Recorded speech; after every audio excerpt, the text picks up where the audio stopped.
모은 재산이 얼마나 있냐고요? 처음 그 말을 들었을 땐 귀를 의심했어요. 내가 그동안 어떻게 살아왔는지, 무엇을 포기하고, 누구를 위해 악착같이 일했는지 그 사람은 아무것도 모르면서 겨우 처음 만나는 자리에서 대뜸 재산 이야기를 꺼내더군요. 예비 사돈이라는 사람이요. 안녕하세요. 저는 올해 65 정년이라고 합니다. 30 넘어 겨우 장가가는 외아들 하나를 두고 혼자 살아온 엄마예요. 남편은 아이가 돌도 되기 전에 병으로 세상을 떠났고 저는 그 이후로 30년 넘게 혼자였죠. 저는 제 인생을 한 번도 제 것이라고 생각해 본 적이 없습니다. 어릴 때는 동생들 뒷바라지 하느라 결혼하고 나선 남편 병수발에 그 뒤로는 아들 키우느라 제 삶은 늘 뒷전이었어요. 하지만 한 가지는 분명했어요. 아들 하나는 모자람 없이 키워보겠다는 거. 밥을 굶는 한이 있어도 그 아이는 좋은 옷 입히고 좋은 학교 보내겠다고 이를 악물었죠. 공장, 식당, 새벽 청소, 대리운전, 안 해본 일이 없어요. 가진 건 없었지만 벌어놓은 돈은 꼬박꼬박 모았습니다. 아들에게는 알리지도 않고 제 명의로 조그만 아파트 하나, 그리고 몇 천만 원씩 차곡차곡 저축해 왔어요. 언젠가는 이 돈이 아이의 날개가 되어줄 거라 믿고요. 그리고 정말 그렇게 제 아들은 누구보다 성실하게 자라주었어요. 대학을 다니는 동안에도 늘 알바를 했고 학점도 놓치지 않았어요. 한 번도 사고 친 적 없고 속 썩인 적도 없었어요. 제가 평생을 바쳐 키운 제 자랑이자 제 전부였죠. 33 어느 날 아들이 그러더라고요. 엄마, 나 결혼하고 싶어. 진지하게 생각 중인 사람이 있어. 순간 가슴이 벅찼습니다.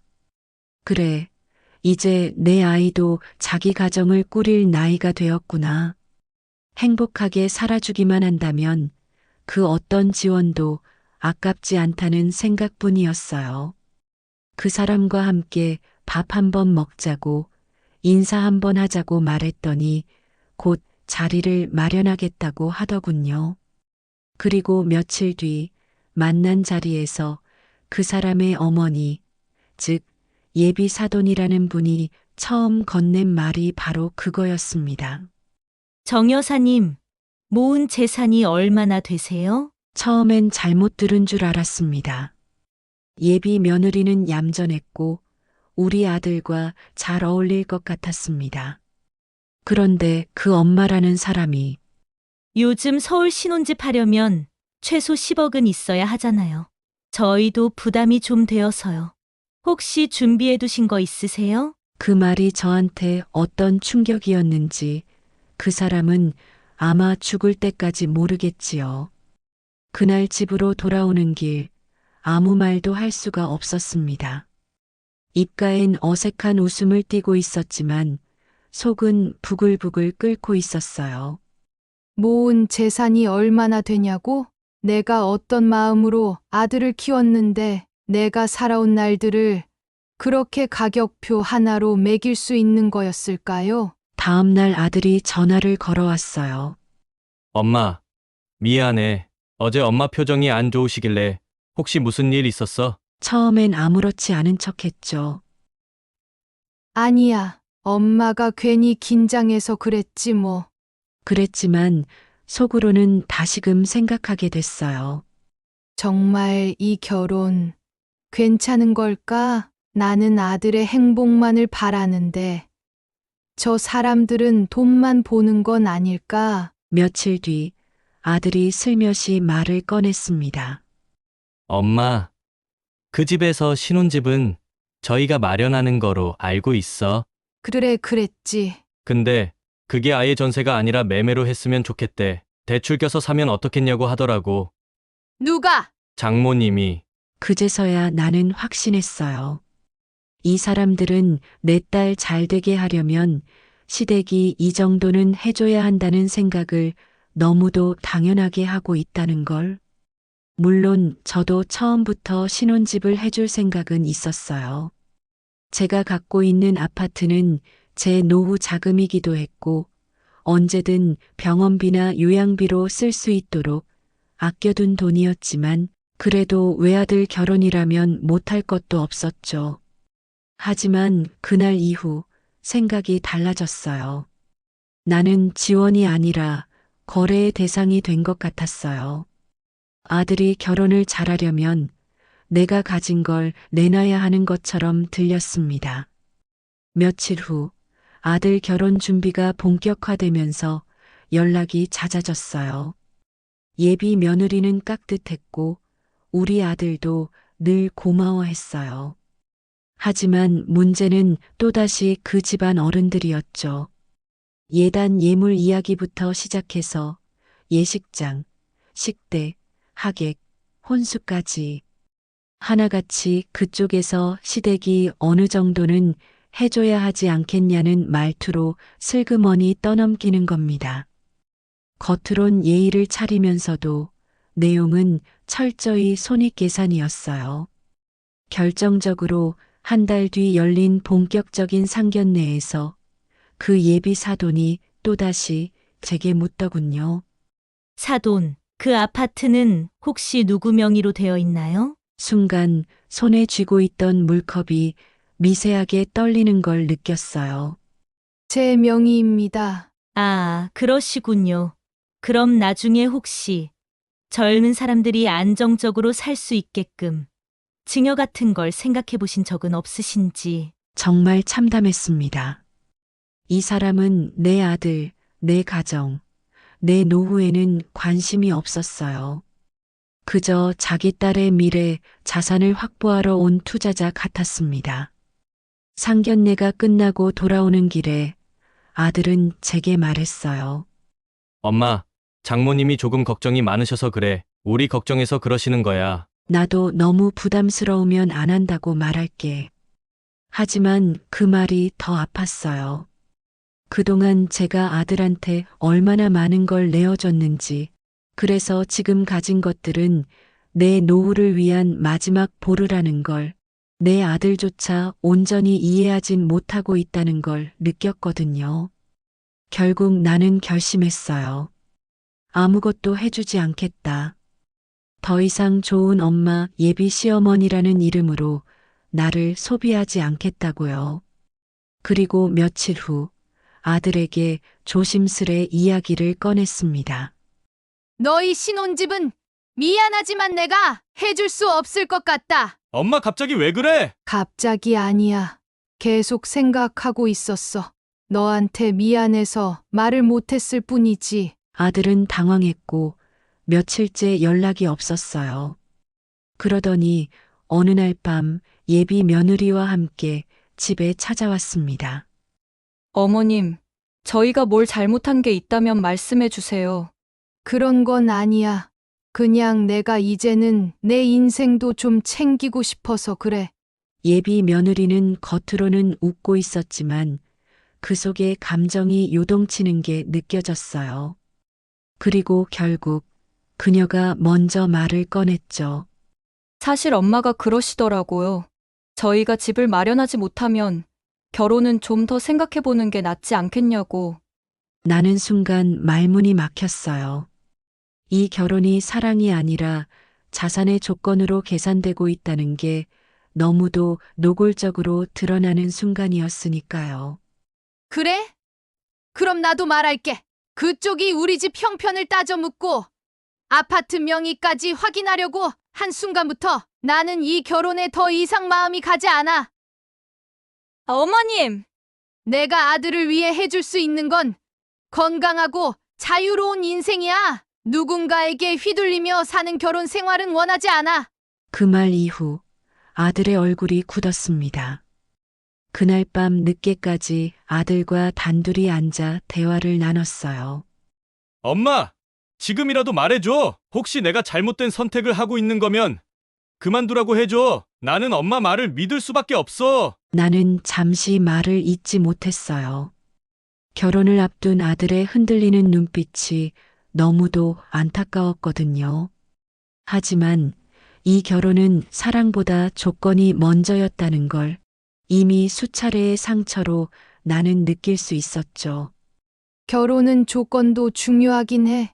하지만 그 조건이 사람을 압박하는 족쇄가 되면 그건 행복이 아니라 고통이야. 아들은 고개를 끄덕였고 며칠 후 조심스레 말을 꺼냈어요. 엄마, 나 이 결혼 다시 생각해 보려고. 나는 아무 말도 하지 않았습니다. 다만 아들의 결정을 묵묵히 지켜보기로 했죠. 그리고 며칠 후 아들 쪽에서 먼저 연락을 끊었습니다. 예비 며느리 쪽에서 결혼을 미루자는 말이 나왔다고요. 돌이켜보면 참 허탈했어요. 10억짜리 아파트가 없다는 이유 하나로 사랑이라는 이름이 사라지는 걸 보면서 그래. 이게 지금 시대의 결혼이구나. 하고 체념이 들기도 했죠. 결혼이 무산된 뒤 아들은 한동안 침울해 보였어요. 퇴근하고 집에 들러도 말수가 줄었고 한숨만 내쉬기 일쑤였죠. 하지만 시간이 지나자 서서히 제자리로 돌아오는 모습이 보였습니다. 다행히 일이 많아 바쁘기도 했고 무엇보다 이별 후 시간이 아들의 상처를 천천히 덮어주고 있었던 거죠. 나는 아들이 말은 안 해도 얼마나 힘들었을지 알기에 괜히 옆에서 위로의 말도 하지 않았어요.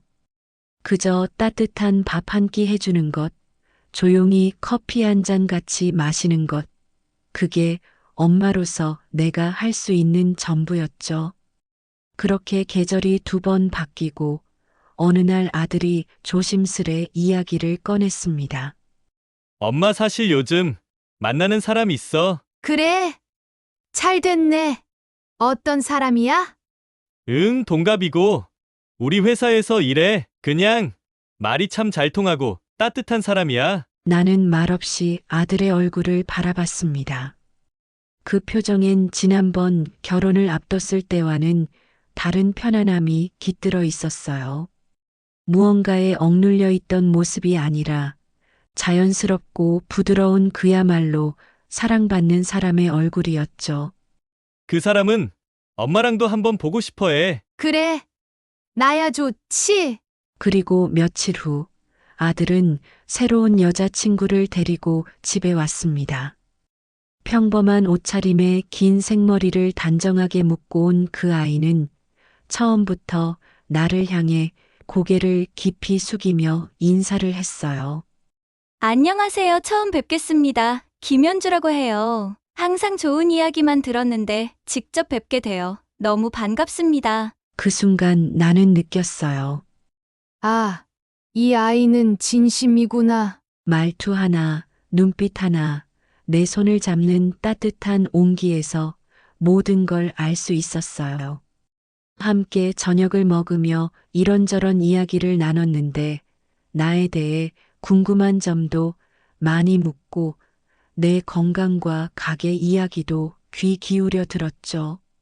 심지어 내가 미처 말하지 않아도 음식이 떨어지면 바로 덜어주고 식탁 정리도 같이 하겠다며 부엌에 먼저 나서는 모습에 나는 속으로 이런 사람이 우리 가족이 된다면 정말 좋겠다는 생각이 들었어요.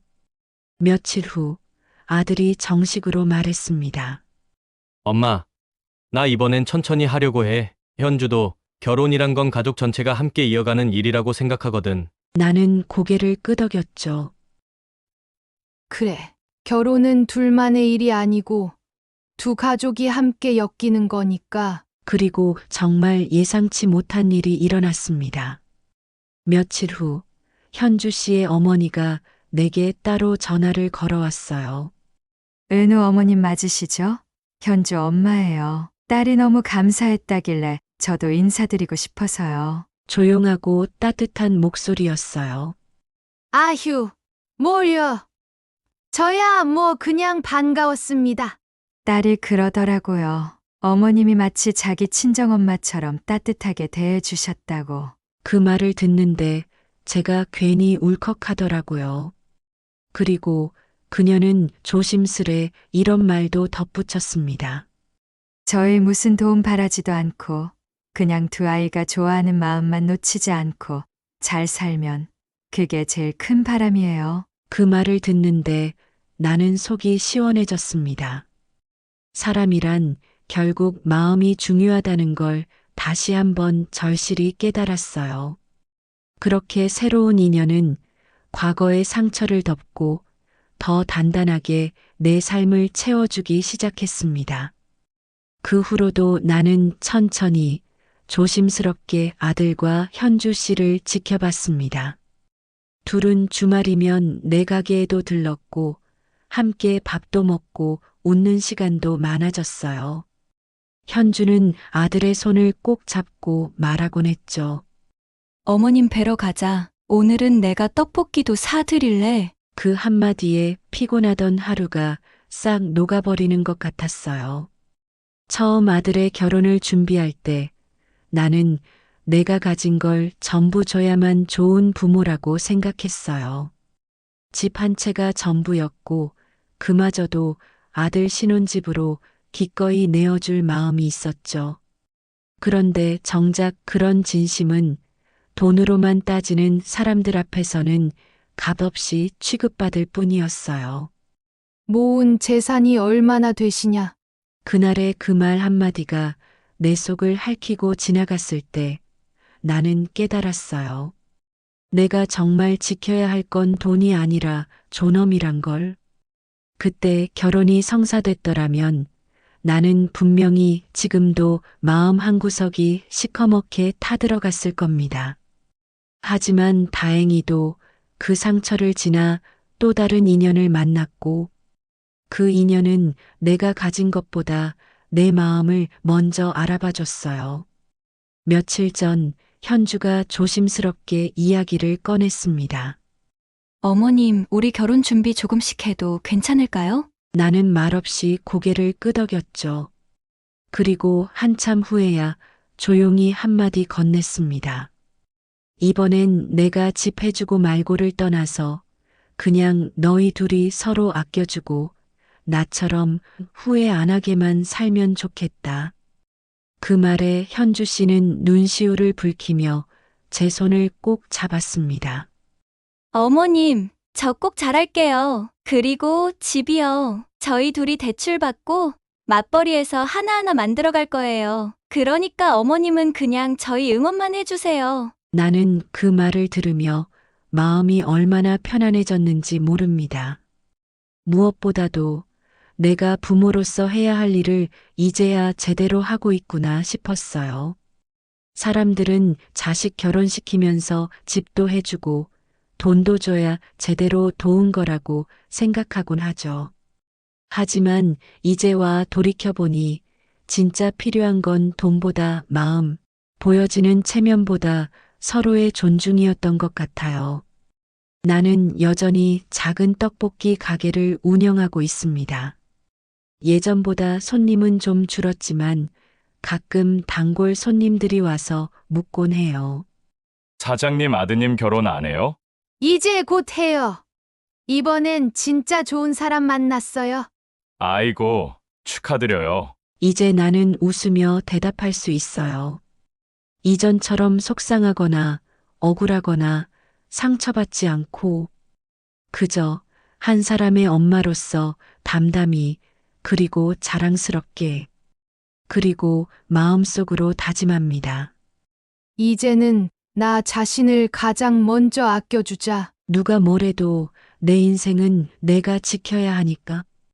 그 어떤 조건도 돈도 명예도 행복을 대신할 수는 없다는 걸 나는 그제야 진심으로 깨달았어요. 그리고 지금 늦지 않은 나이에 진짜 평온한 노후를 시작하게 되었습니다.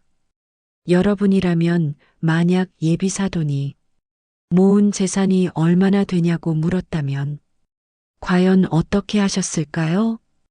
부디 오늘 이야기를 통해 노년에도 내가 나를 지켜야 한다는 마음 함께 공감해 주셨으면 좋겠어요. 댓글로 여러분의 의견도 들려주시고 구독과 좋아요, 알림 설정 부탁드립니다. 오늘의 이야기는 여기까지입니다.